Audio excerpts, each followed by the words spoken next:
So last year around this time, I was doing food deliveries on my motorcycle, and I would bring this piece of paper with me um, on my delivery runs, and on it, I was just doing some cleaning and throwing away some stuff, and I found this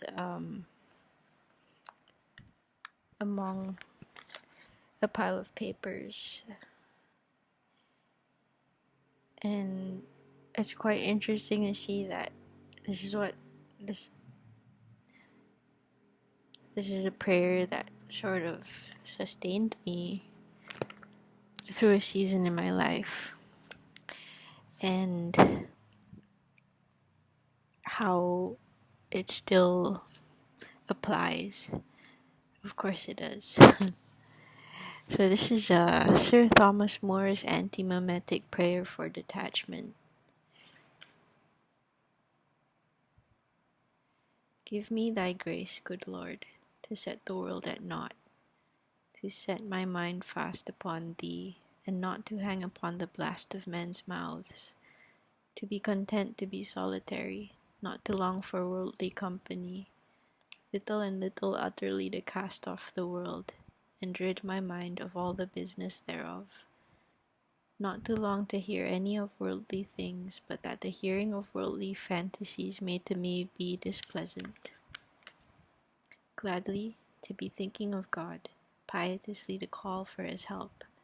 to lean unto the comfort of God, busily to labor to love him, to know mine own vitality and wretchedness, to humble and meeken myself under the mighty hand of God, to bewail my sins past for the purging of them, patiently to suffer adversity, gladly to bear my purgatory here, to be joyful of tribulations, to walk the narrow way that leadeth to life, to bear the cross with Christ, to have the last thing in remembrance, to have ever before mine eye my death, that is ever at hand, to make death no stranger to me, to foresee and consider the everlasting fire of hell, to pray for pardon before the judge come, to have continually in mind the passion that Christ suffered for me, for his benefits, incessantly to give him thanks, to buy the time again that I before have lost, to abstain from vain confabulations, to eschew light foolishness and gladness,